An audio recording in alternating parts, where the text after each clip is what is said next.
الله من الشيطان الرجيم.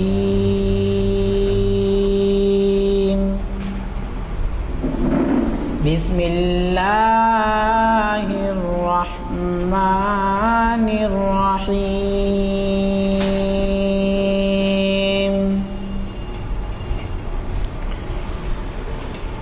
إذا جاء نصر الله والفتح ورأيت الناس يدخلون في دين الله أفواجا فسبح بحمد ربك واستغفر إنه كان توابا. صدق اللہ. علیکم ورحمۃ اللہ وبرکاتہ. محفل اقبال شناسی کی 715ویں نشست میں آپ سب کا دلی خیر مقدم ہے. آج کی یہ محفل جامع مسجد عالیہ کانفرنس ہال میں منعقد ہو رہی ہے، جس کا آغاز ابھی خوش الحان قاری صاحب جناب عرفان احمد صاحب کی خدمت سے ہوا. علی جناب غلام ازدانی صاحب کے حکم پر میں مخرج صاحب کے تعارف کروا رہا ہوں. جناب امتیاز الدین صاحب سے آپ بخوبی واقف ہیں. آپ ماہر اقبالیات، معتمد اقبال اکیڈمی اور ہماری کئی نشستوں کو پہلے ایڈریس کر چکے ہیں، مخاطب کر چکے ہیں. تو میں گزارش کرتا ہوں کہ امتیاز الدین صاحب تشریف لائیں اور حسینی صاحب سے گزارش کرتا ہوں کل نظر ہیں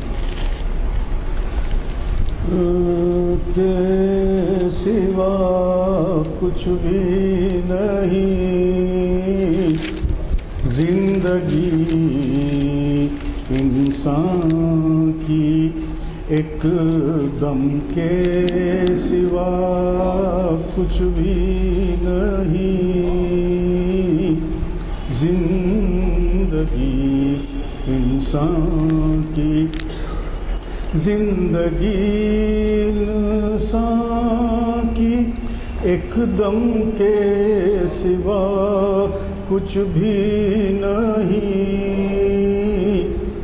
دم ہوا کی موج ہے، رم کے سوا کچھ بھی نہیں، دم ہوا کی موج ہے، رم کے سوا کچھ بھی نہیں. گل تبسم کہہ رہا تھا زندگانی کو، مگر گل تبسم کہہ رہا تھا زندگانی کو، مگر شمع بولی گریے غم کے سوا کچھ بھی نہیں، شمع بولی گریے غم کے سوا کچھ بھی نہیں، زندگی انسان کی. راز ہستی راز ہے جب تک کوئی محرم نہ ہو، راز ہستی راز ہے جب تک کوئی محرم نہ ہو، کھل گیا جس دم تو محرم کے سوا کچھ بھی نہیں، کھل گیا جس دم تو محرم کے سوا کچھ بھی نہیں، زمانے کعبہ سے اقبال یہ پوچھے کوئی کیا حرم کا تحفہ زمزم کے سوا کچھ بھی نہیں، کیا حرم زائران کعبہ سے اقبال یہ پوچھے کوئی، زائران کعبہ سے اقبال یہ پوچھے کوئی، کیا حرم کا تحفہ زمزم کے سوا کچھ بھی نہیں، زندگی انسان کی ایک دم کے سوا کچھ بھی نہیں، دم ہوا کی موج ہے رم کے سوا کچھ بھی نہیں۔ میں گزارش کروں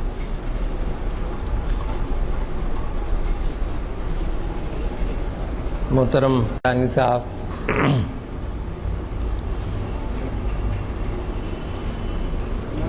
معزز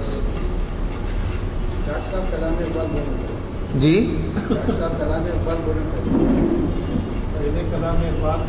نہیں ہو گیا نا، کلام اقبال تو ہو گیا نہیں، اب کیا ہوگا، اب وہ اتنا عمدہ آپ پڑھ چکے ہیں، عمدہ تر نہیں ہوتا۔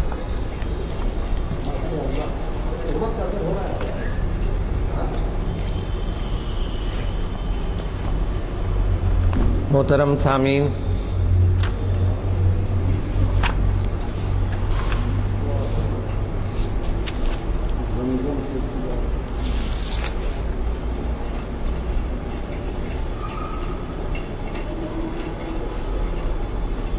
گزشتہ محفل میں ہمارے دوست کارگزار صدر اقبال اکیڈمی جناب ضیاء الدین نیّر صاحب نے جو تقریر کی تھی اس کا عنوان تھا اقبال اور حیدرآباد، اور اس میں انہوں نے یہ ثابت کیا تھا کہ اقبال کی جتنی قدردانی حیدرآباد میں ہوئی ہے کسی اور جگہ پہ نہیں ہوئی۔ مجھے اس سے تھوڑا سا اختلاف ہے، کیونکہ چنانچہ اس سے پہلے بھی جو باتیں میں عرض کر رہا ہوں کچھ اجمالاً آ گئی تھیں، لیکن اب کچھ اور مواد ہاتھ لگا تو میں نے سوچا کہ اسی کو موضوع بنایا جائے۔ میں سمجھتا ہوں کہ کسی بھی انسان کی جو قدردانی ہوتی ہے اس کی سب سے بڑی اہمیت یہ ہے کہ اس کی زندگی میں ہو، مرنے کے بعد تو قدردانی یوں بھی کچھ زیادہ ہی ہو جاتی ہے، اور ہمارے پاس ہمارے ملک میں یہ رواج زیادہ عام ہے۔ چنانچہ غالب کو بھی زندگی بھر شکوہ رہا کہ وہ اس کی مناسب گویا حوصلہ افزائی یا قدردانی جو ہونا چاہیے تھی وہ ہوئی نہیں۔ جیسے غالب نے خود کہا ہے کہ پوچھتے ہیں وہ کہ غالب کون ہے، کوئی بتلاؤ کہ ہم بتلائیں کیا، یا بنے ہیں شہ کا مصاحب پھرے ہے اتراتا، وگرنہ شہر میں غالب کی آبرو کیا ہے۔ تو استاد شہ بننے کے لیے بھی غالب کو کافی پاپڑ بیلنا پڑا، بلکہ ذوق کے انتقال تک انتظار کرنا پڑا۔ تو اصل قدردانی یہ ہے کہ آدمی کی زندگی میں ہو۔ تو میں سمجھتا ہوں کہ غالب اقبال کی جو قدردانی ان کی زندگی میں سب سے زیادہ ہوئی وہ بھوپال میں ہوئی۔ چنانچہ بھوپال کا سب سے بڑا گویا عطیہ یا احسان یا سعادت مندی سمجھیے کہ اقبال جنوری 1933 میں جو رمضان شریف آئے تھے تو عید کے موقع پہ ہوا یہ تھا کہ سیویوں پہ، جس کو ہم حیدرآباد میں سیویاں بولتے ہیں، سیویوں پر اقبال نے دہی ڈالا اور دہی اور سیویاں وہ کھائے، اور وہی ان کے مرض الموت کا سبب بنا۔ اس کے بعد ان کا گلا بیٹھ گیا، اور جو پھر 5 سال تک ان کے انتقال تک وہ سنبھل نہیں سکے، پتہ نہیں وہ تھروٹ کینسر تھا جو برابر ڈیٹیکٹ ہوا یا نہیں ہوا، بہرحال اسی تکلیف میں وہ رہے۔ اور لاہور میں اس زمانے میں یہ جو ریڈیشن کا جو علاج ہوتا ہے لاہور میں اویلیبل نہیں تھا، تو چنانچہ اس عرصے میں 1935 سے لے کے 1937 تک کئی دفعے اقبال بھوپال گئے، اور وہاں پر برقی شعاعوں سے ان کا علاج کیا گیا اور ان کو مکمل مدد دی گئی۔ تو اس طریقے سے جو اقبال کی قدردانی بھوپال میں ہوئی اور جو خدمت بھوپال کے لوگوں نے کی ہے، اس کا یعنی میں سمجھتا ہوں کہ حیدرآباد کے مقابلے میں کہیں زیادہ وہاں پر ہوئی۔ اور حیدرآباد کا حال یہ تھا کہ جیسے اس سے پہلے بھی ذکر ہوا کہ ان کو امید تھی کہ یہاں پر وہ لوگوں نے یہ بات پھیلا دی تھی کہ وہ حیدرآباد میں عدالت العالیہ کے چیف جسٹس کی حیثیت سے ان کا تقرر ہوگا، اور لیکن اس زمانے میں حیدرآباد میں زیادہ انفلوئنس جو تھا وہ 2 قسم کے لابیز تھے۔ ایک تو وہ حضرات تھے جن کا تعلق مدراس سے تھا، جو بہت بڑے بڑے عہدوں پہ فائز تھے، لیکن اس سے زیادہ تعلق یو پی کے لوگوں کا تھا، جیسے نواب عماد الملک سے لے کے کئی لوگ جو تھے وہ یو پی سے آئے تھے، اور حیدرآباد کی سیاست میں اور حیدرآباد کے بڑے بڑے عہدوں پر وہی لوگ فائز تھے۔ چنانچہ جب یہ چیف جسٹس والی کارروائی پیش ہوئی تو سب سے بڑا اعتراض نواب مہدی نواب جنگ نہیں بلکہ مہدی آر جنگ جو بہت بڑے عہدے پہ فائز تھے، ان کے اعتراض کی وجہ سے وہ کارروائی وہیں دب گئی۔ اور دوسری بات یہ تھی کہ اگرچہ کہ سر اکبر حیدری اقبال کے دوست تھے، لیکن وہ اس حد تک دوست تھے کہ اقبال کی کچھ نہ کچھ مدد کرنا چاہتے تھے، لیکن اقبال کو حیدرآباد بلا کر وہ اپنی اہمیت کم کرانا نہیں چاہتے۔ چنانچہ انہوں نے کچھ اس طرح کا رویہ اختیار کیا کہ اقبال کی کارروائی بڑھ نہیں سکی۔ چنانچہ اس کو اقبال نے بھی محسوس کیا، اور ایک جگہ اپنی ایک فارسی نظم میں لوگوں کا خیال ہے کہ اکبر حیدری کا ذکر انہوں نے میر جعفر اور میر صادق کی طرح کیا کہ یہ گویا ایک لحاظ سے انہوں نے ان کے ساتھ دھوکہ کیا۔ تو اس کے برخلاف بھوپال میں جو اقبال کے لیے فضا سازگار تھی، اس کی 2 وجوہ تھی۔ پہلی وجہ یہ تھی کہ نواب آف بھوپال جو تھے وہ اقبال کے بہت زیادہ عقیدت مند تھے، اور پھر نواب آف بھوپال کے جو دست راست تھے، سر راست مسعود جو سر سید احمد خان کے پوتے تھے، وہ اقبال کے نہایت قریبی دوست تھے۔ تو سر راست مسعود کی کوششوں سے اقبال گویا بار بار بھوپال گئے، اور وہاں ان کو بہت زیادہ اہمیت بھی دی گئی اور ان کا بہت زیادہ مان سمان کیا گیا۔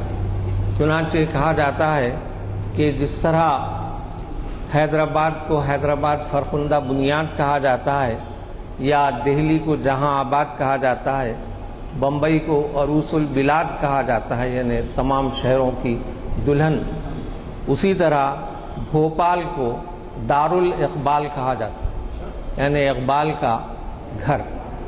اور گویا اقبال کی آمد سے اہل بھوپال نے کہا کہ اب بھوپال نہ صرف دار الاقبال ہے بلکہ اقبال مند بن گیا۔ چنانچہ 1931 سے 1935 تک وہ مختلف اوقات میں علاج کے سلسلے میں بھی بھوپال جاتے رہے۔ پہلی مرتبہ جب اقبال گئے تو اس وقت تو ان کی صحت بہت اچھی تھی۔ اس وقت نواب آف بھوپال نے گویا مسلمانوں کے لیے گویا اسلامی ایک مشاورتی اجلاس منعقد کیا تھا، جس میں اس زمانے کے تمام اکابرین شریک ہوئے تھے، جن میں مولانا شوکت علی، تصدق احمد خان شروانی، شعیب قریشی، سر محمد شفیع اور ڈاکٹر انصاری نے شرکت کی تھی۔ اور اس وقت اقبال کا قیام سرکاری مہمان خانے راحت منزل میں تھا۔ اس کے بعد جب اقبال گئے ہیں تو ان کا قیام ریاض منزل میں اور شیش محل 2 جگہوں پہ ہوا، جو بہت شاندار جگہ تھی۔ ریاض منزل تو سراس مسعود کی سرکاری رہائش گاہ تھی، اور شیش محل سرکاری مہمان خانہ تھا، جیسے اپنے پاس بھی ہیں۔ تو پہلی 31 جنوری 1935 سے 7 مارچ 1935 تک سر راس مسعود کی سرکاری قیام گاہ میں اقبال رہے، جو ریاض منزل اس کا نام تھا۔ تو برقی شعاعوں کے علاج کے سلسلے میں وہ وہاں گئے تھے۔ پھر اس کے بعد 17 جولائی 1935 سے 28 جولائی 1935 تک اقبال پھر بھوپال گئے۔ یہ گویا 3 ہفتوں کا قیام رہا۔ پھر 2 مارچ 1936 سے 8 اپریل 1936 عیسوی تک شیش محل بھوپال میں اقبال رہے، اور ان کو بہت زیادہ آرام، ان کے حلق کی تکلیف اس میں دور ہوئی۔ تو ریاض منزل اور شیش محل کے طویل قیام کے دوران یعنی اقبال کو وہاں اتنا سکون ملا کہ انہوں نے وہاں کئی نظمیں کہیں۔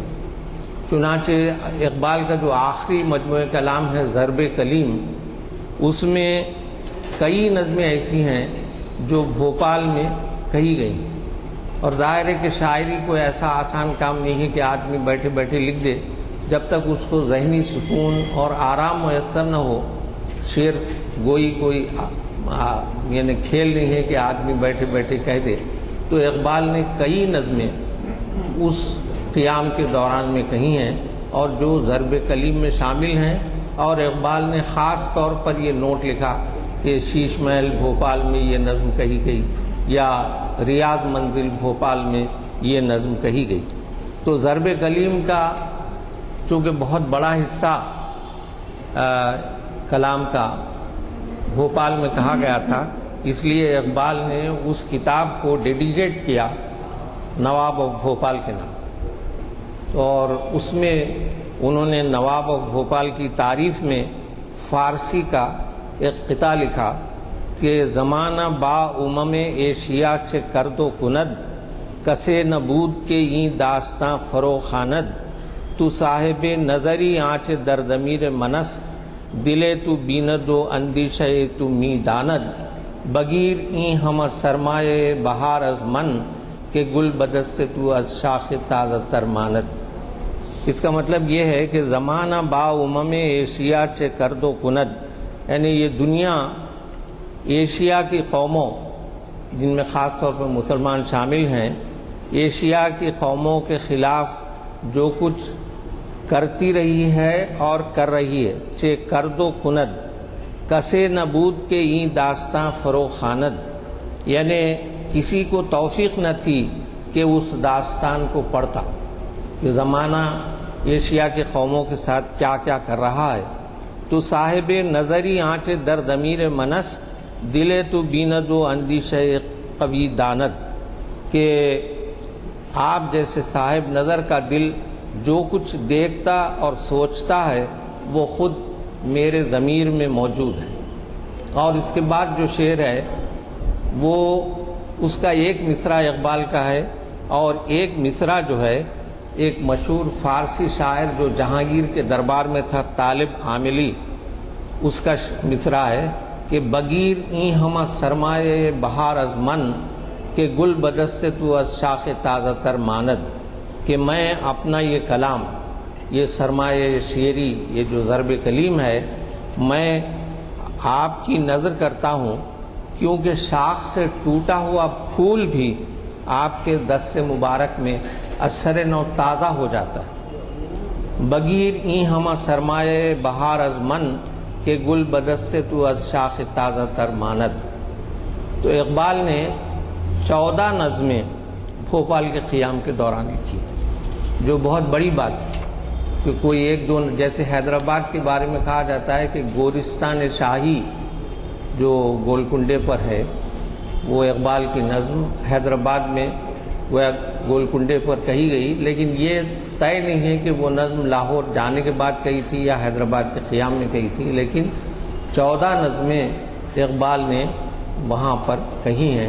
اور آج بھی جو ہے گویا حکومت اس قیام اقبال کو اتنے عزت کی نگاہ سے دیکھتی ہے کہ ایک بہت بڑا انعام جس کی مالیت 5 لاکھ یا 7 لاکھ ہے، اقبال سمان، وہ گورنمنٹ آف مدھیہ پردیش کی طرف سے گویا اردو والوں کی کوششوں سے ہر سال کسی بڑے شاعر یا ادیب کو دیا جاتا ہے اور اس کا نام رکھا گیا ہے اقبال سمان۔ تو اس اعتبار سے گویا بھوپال میں جو عزت افزائی اقبال کی ہوئی تھی وہ میں سمجھتا ہوں کہ بہت زیادہ ہے۔ جہاں تک اقبال کی یہاں پر بھی بہت زیادہ قدر ہوئی ہے، لیکن ان کے انتقال کے بعد جیسے بہادر یار کی جو محفلیں ہیں یا اس کے بعد خلیل اللہ حسین صاحب کی کوششوں سے اقبال اکیڈمی وغیرہ جو ہے، وہ اقبال کے انتقال کے بعد بھی اقبال کی زندگی میں بے شک ان کے لیکچرز ہوئے، لیکن ویسی قدردانی ان کی زندگی میں نہیں ہوئی کہ اقبال خود اس کو تسلیم کرتے۔ تو اقبال کی جو نظمیں وہاں پر کہی گئی ہیں ان میں سے سلطانی، تصوف، وحی، مقصود، حکومت، نگاہ، امید، یہ نظمیں ریاض منزل میں کہی گئیں، اور دوسری نظمیں صبح، مومن، امرائے عرب سے، ابلیس کا فرمان اپنے سیاسی فرزندوں کے نام، ابیسینیا، جمعیت اقوام شرق اور مسولینی، یہ شیش محل میں یہ نظمیں اقبال نے کہیں بھوپال میں۔ تو چنانچہ جو ضرب کلیم شروع ہوتی ہے اس کی جو پہلی نظم ہے اس کی وہ بھی بھوپال میں کہی گئی اور اس کا عنوان ہے صبح۔ تو اقبال جہاں ٹھہرے تھے شیش محل میں، تو اس کے اطراف و اکناف میں مساجد بہت تھی، تو صبح کے وقت، فجر کے وقت اذانوں کی آواز اقبال کو بہت دلاویز معلوم ہوتی تھی، اور وہ اس وقت ظاہر ہے کہ تلاوت قرآن وغیرہ میں مصروف رہتے تھے، تو اس اذانوں کی آواز سے متاثر ہو کر اقبال نے یہ نظم صبح کہی، جو اسی سے ضرب کلیم کا آغاز ہوا ہے۔ تو وہ نظم یہ ہے کہ یہ سحر جو کبھی فردا ہے کبھی ہے امروز، فردا یعنی ٹمورو اور امروز یعنی آج، ٹوڈے۔ یہ سحر جو کبھی فردا ہے کبھی ہے امروز، نہیں معلوم کہ ہوتی ہے کہاں سے پیدا، وہ سحر جس سے لرزتا ہے شبستان وجود، ہوتی ہے بندہ مومن کی اذاں سے پیدا۔ یعنی ہر صبح روز و شب کے حساب کتاب کے لیے نہیں ہے کہ جیسے آج 22 میں ہے کل 23 میں رہے گی، بلکہ یہ اذاں میں اللہ اکبر کی جو ولولہ انگیز آواز بلند ہوتی ہے اس سے انسان کا سارا وجود لرز اٹھتا ہے، اور جو اوہام کے بت انسان میں ہوتے ہیں وہ ٹوٹ جاتے ہیں اور لرز کر ریزہ ریزہ ہو جاتے ہیں، اور بندہ مومن کی اذاں میں یہی خاصیت ہوتی ہے۔ تو یہ نظم اقبال نے بھوپال میں کہی اور اسی سے اپنی کتاب ضرب کلیم کا آغاز کیا۔ دوسری اقبال کی مشہور نظم ہے تصوف۔ اس میں اقبال یہ کہتے ہیں کہ یہ حکمت ملکوتی، یہ علم لاہوتی، حرم کے درد کا درما نہیں تو کچھ بھی نہیں۔ اقبال ہمیشہ ہی سے یہ کہتے ہیں کہ جیسے ابھی ہمارے دوست رؤوف صاحب نے بھی سنایا کہ حرم کا جو تحفہ ہے وہ صرف زمزم نہیں ہے بلکہ کچھ اور ہے۔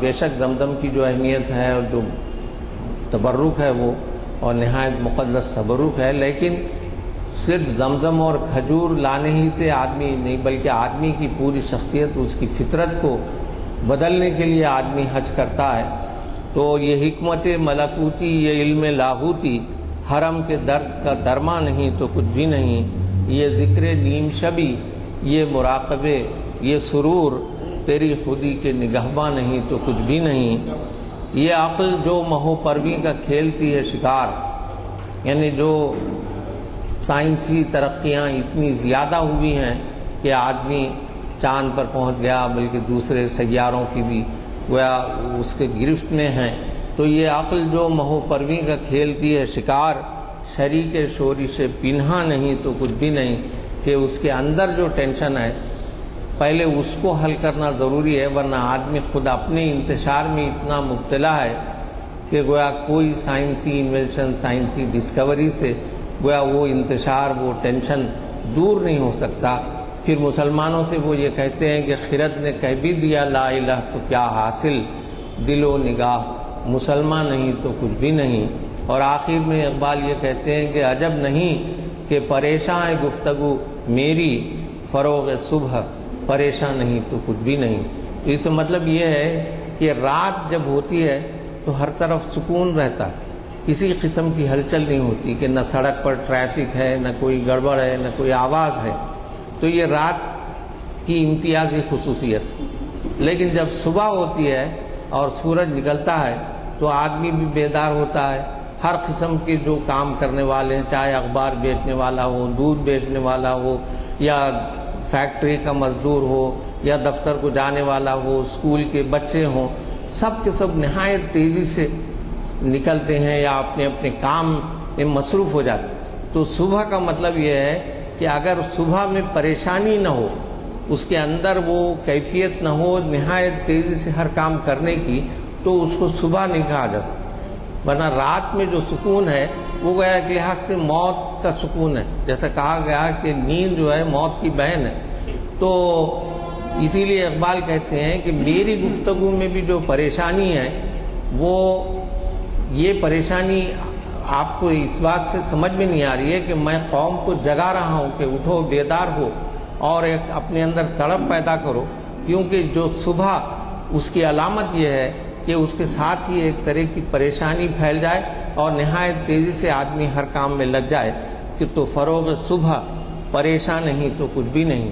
اور جو بھوپال میں اقبال نے نظمیں کہی ہیں، ان میں اگرچہ کہ نظمیں اپنی طوالت کے اعتبار سے مختصر ہیں، لیکن اس کے اندر اسلامی جذبہ بہت زیادہ ہے۔ یعنی اقبال جتنا زیادہ اپنے ان کے عمر کی پختگی کی طرف جا رہے تھے، تو وہ زیادہ سے زیادہ مذہبی اور اپنے رجحانات ان کے بہت کھل کر سامنے آ گئے تھے۔ یہی بات ارمغان حجاز میں بھی ہے اور اقبال کے آخری کلام میں بھی ہے۔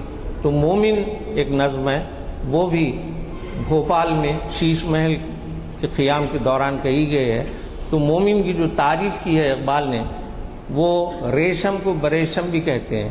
ہو حلقہ یاراں تو بریشم کی طرح نرم، رزم حق و باطل میں ہو، رزم حق و باطل ہو تو فولاد ہے مومن، افلاک سے ہے اس کی حریفانہ کشاکش، خاکی ہے مگر خاک سے آزاد ہے مومن، جچتے نہیں کنجش کو ہمام اس کی نظر میں، یعنی چھوٹے چھوٹے جو پرندے ہوتے ہیں وہ اس کی نظر میں جچتے نہیں ہیں۔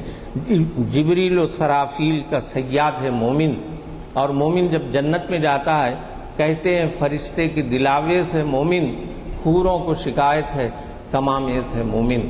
اور اقبال جہاں ٹھہرے تھے وہاں جو کچھ بہت عمدہ باغات بھی تھے، تو ان باغات میں سے گزرتے ہوئے بھی اقبال نے فطری حسن کو جو دیکھا، تو ایک نظم ان کی نگاہ ہے جو اگرچہ کہ مختصر ہے لیکن نہایت خوبصورت نظم ہے۔ تو یعنی اس میں اقبال کا بنیادی خیال یہ ہے کہ فطرت وہ واحد چیز ہے جس کی خوبصورتی قیمت کے لیے نہیں ہے، کوئی فطرت کی خوبصورتی کو خرید نہیں سکتا، بلکہ فطرت یہ چاہتی ہے کہ انسان کے اندر وہ نگاہ ہو جو اس خوبصورتی کو پہچانے۔ بہا بولتے ہیں قیمت کو۔ تو اقبال کی نظم ہے کہ بہار و قافلہ لالہ ہائے صحرائی، شباب و مستی و ذوق و سرور و رانائی، اندھیری رات، اس کے بعد منظر کشی ہے کہ اندھیری رات میں یہ چشمکیں ستاروں کی، یہ بحر یہ فلک نیلگوں کی پہنائی، سفر عروس قمر کا ہماری شب میں، طلوع مہر و سکوت سپہر مینائی۔ سپہر بولتے ہیں آسمان کو، یہ جو مینائی آسمان ہے اس کے اندر چاند جس طرح پھرتا ہے اور ستارے جس طرح آپس میں گویا ایک لحاظ سے چشمکیں کرتے ہیں، اور یہ سمندر یہ فلک نیلگوں، یہ سارے مناظر اتنے خوبصورت ہیں کہ نگاہ ہو تو بہائے نظارہ کچھ بھی نہیں، کہ اگر آپ کے پاس نگاہ ہے تو ان مناظر کی کوئی قیمت نہیں ہے، کہ بیچتی نہیں فطرت جمال و زیبائی، یعنی فطرت اپنی خوبصورتی کو بیچتی نہیں۔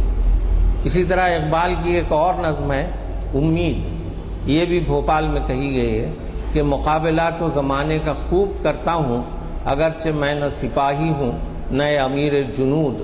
جنود بولتے ہیں فوجوں کو، کہ میں فوجوں کا امیر بھی نہیں ہوں نہ سپاہی ہوں، مجھے خبر نہیں یہ شاعری ہے یا کچھ اور، عطا ہوا ہے مجھے ذکر و فکر و جذب و سرود۔ جبین بندہ حق میں نمود ہے جس کی، اسی جلال سے لبریز ہے ضمیر وجود۔ یہ کافری تو نہیں کافری سے کم بھی نہیں، کہ مرد حق ہو گرفتار حاضر و موجود، کہ جو چیز نظر آئی اسی کا گرفتار ہو کے رہ جائے، غمی نہ ہو کہ بہت دور ہیں بہت دور ہیں ابھی باقی، نئے ستاروں سے خالی نہیں سپہر کبود۔ تو اقبال کے کلام میں ایک لحاظ سے پیشن گوئیاں بھی آ جاتی ہیں کہ اس میں گویا انڈسکورڈ پلانٹس کا بھی ذکر آ گیا ہے، کہ غمی نہ ہو کہ بہت دور ہیں ابھی باقی، نئے ستاروں سے خالی نہیں سپہر کبود۔ اور اقبال کی مشہور نظم ہے ابلیس کا فرمان اپنے سیاسی فرزندوں کے نام۔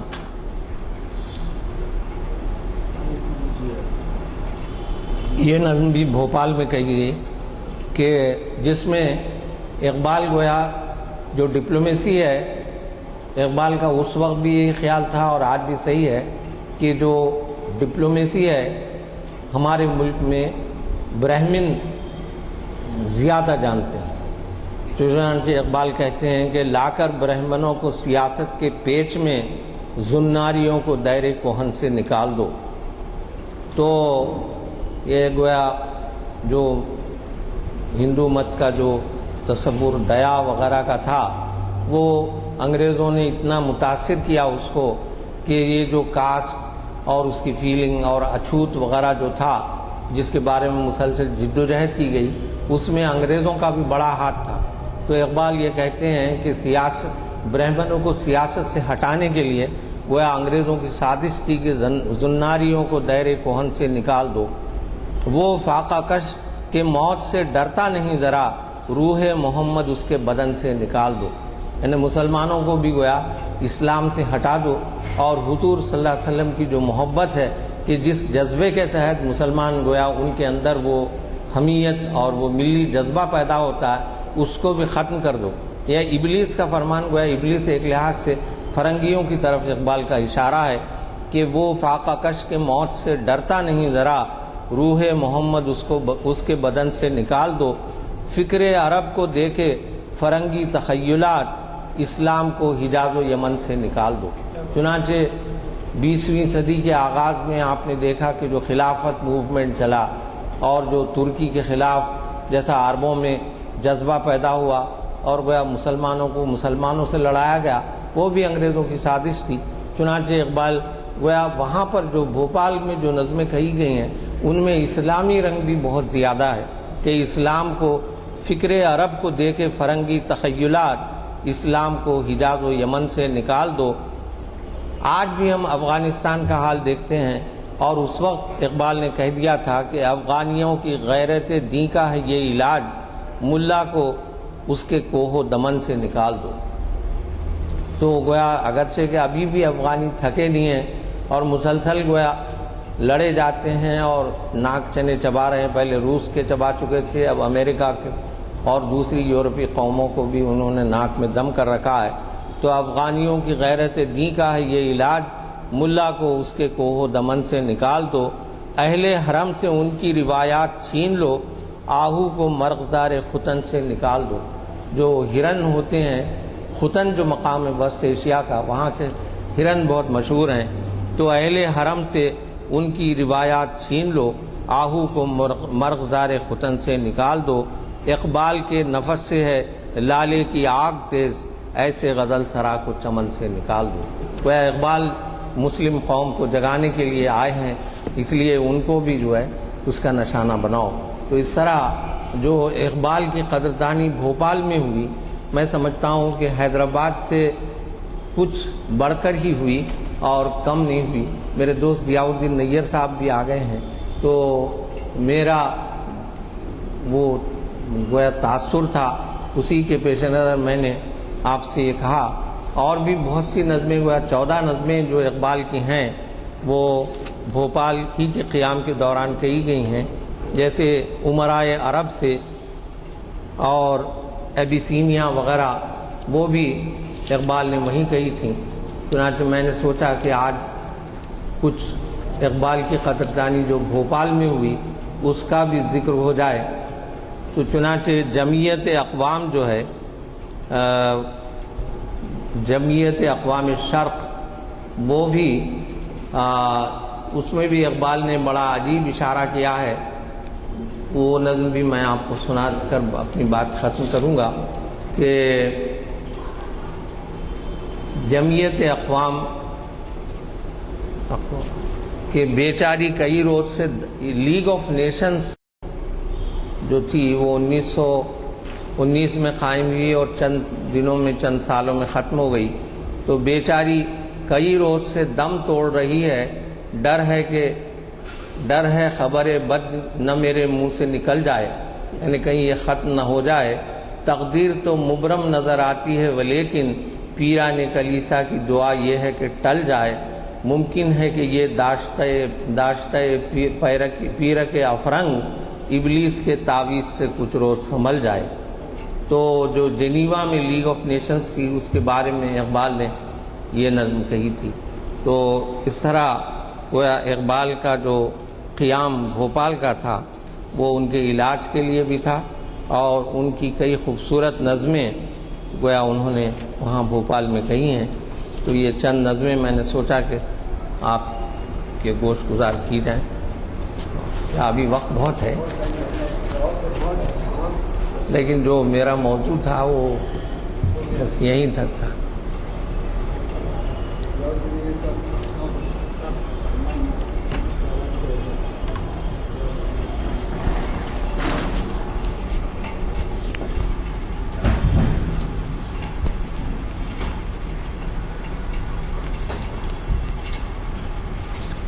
السلام علیکم۔ ذرا طاہر علی صاحب کو بلا لینا بابا۔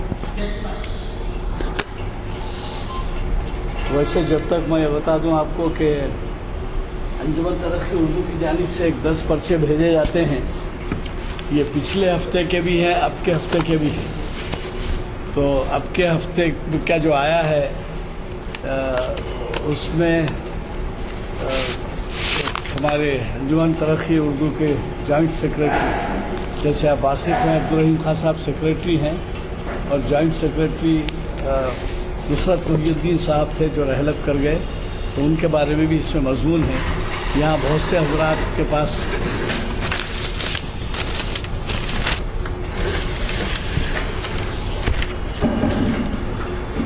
شبیر صاحب کو بولو گا فون پہ طاہر علی صاحب کو بلا لیں۔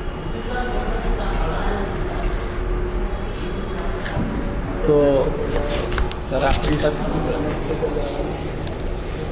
اس میں جو ہے نصرت محی الدین صاحب کے بارے میں مضمون آیا ہے کہ صاحب کا کی جانب سے اردو ہال میں 35 سال سے گرمائی اسکول چل رہا ہے، اور اس اسکول میں آج 70 کی تعداد میں سیکھنے والے آ رہے ہیں، جن میں کئی غیر اردو مادری زبان والے، غیر مادری زبان کے لوگ بھی شامل ہیں۔ اور آج رحیم خان صاحب سنا رہے تھے کہ وہ فاصلے سے بھی آتے ہیں، ایرا گڈھے سے بھی آ رہے ہیں، اور اس میں ہر عمر کے لوگ شامل ہیں۔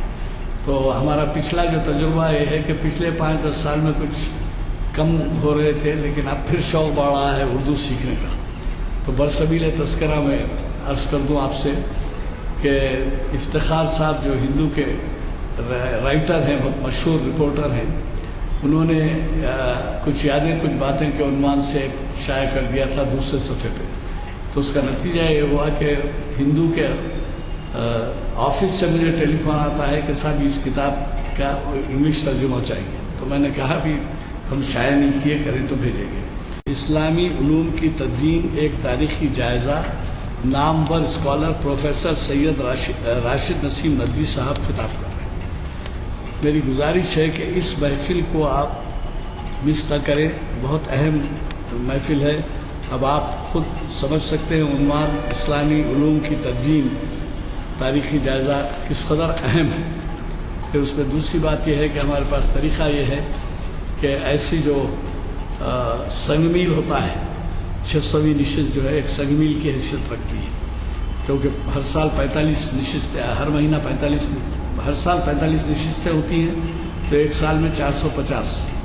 تو اب آپ ہی اندازہ لگا لیجئے کہ ایک سال میں 45 ہوتی ہیں تو 10 سال میں 450. تو اب آپ اس سے اندازہ لگا سکتے ہیں کہ یہ نشست جو ہے 600ویں نشست، یعنی 15 سال. تو اس لیے اس کا خیال رکھیے، وہ اہتمام کے ساتھ منائی جا رہی ہے. اور ہم جو محافل کا اکاؤنٹ ہے اس پہ باہر نہیں ڈالتے. اس کے اخراجات جو ہیں تخمیناً 2000 روپے ہو رہے ہیں. اگر صاحب اس میں کنٹریبیوٹ کرنا چاہتے ہیں تو کنٹریبیوٹ کر کے جائیں، کم از کم لکھوا دیں تاکہ وہ اس کا جز بن جائیں جو کچھ بھی اخراجات اس دن آ رہے ہیں. اور پھر اگلے مہینے اس وقت ہوتی ہے جبکہ ہمارے اسکالرس کی اتنی اسٹڈی ہوتی ہے. پچھلے مرتبہ انہوں نے جو خطاب کیا ہے حیدرآباد اور اقبال، اتنی گہرائیوں میں وہ ہمیں لے گئے کہ ایسے محسوس ہوا کہ اگر میں ان سے وہ مانگ کے کہ یونیورسٹی کو بھیجو تو مجھے پی ایچ ڈی کی ڈگری مل جائے گی. یہ نہیں، میں وہ سامنے ہیں، مطلب میں اور زیادہ بولتا. تو یہ افسوس کی بات ہے کہ آج ہمارے پاس کے لوگ قدردانی کے لیے، خیر اس دن بھی کافی تعداد تھی، لیکن میرا کہنا یہ ہے کہ آپ زبانی ہمدردی اور زبانی اپریسیشن اور یہ واہ واہ یہ چیزیں نہیں، بلکہ درس ہم کو سیکھنا ہے. ایسے اسکالرز ہمیں موجود ہیں جو بڑے وسیع پیمانے پر جانے جاتے ہیں کہ یہ اسکالرز ہیں. یہ خالی سرسری پڑھ کے کچھ بول دینا کہ جو جیسے میں کہتا ہوں اقبال کے بارے میں کچھ بول دینا، ویسی بات نہیں ہے. آپ ان سے استفادہ کیجئے. اب آپ محسوس کریں گے. اچھا یہ بھی بات ہے کہ انہوں نے اب تک ہمیں اس محفلوں سے ہٹ کے جو محفلیں ہوتی ہیں ان پہ بھی عنوانات سے مخاطب کیا ہے.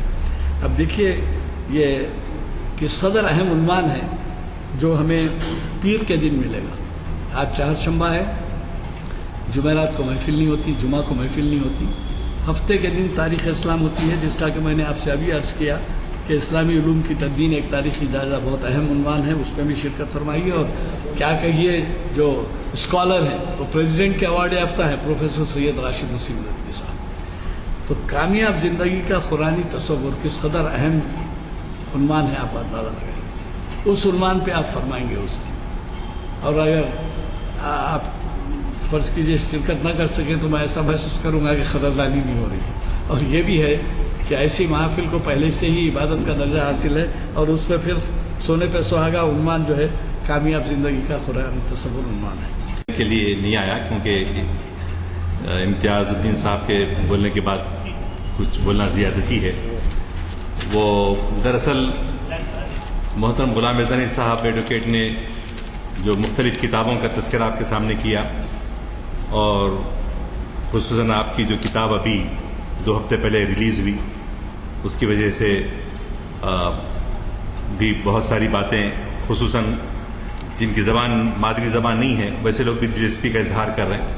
اور گرما کی تعطیلات میں انجمن ترقی اردو کی طرف سے جو کلاسز کا احیاء بھی عمل میں آیا، ہر سال ہوتی رہتی ہیں. اس موقع پر چونکہ اہل علم لوگ یہاں پر بیٹھے ہوئے ہیں، میرے دل میں خیال آیا کہ ہمارے حیدرآباد میں ایسے ایسے لوگ گزرے ہیں قابل، ہمارے اسلاف میں خاص طور سے ڈاکٹر سید عبداللطیف صاحب جو عثمان یونیورسٹی میں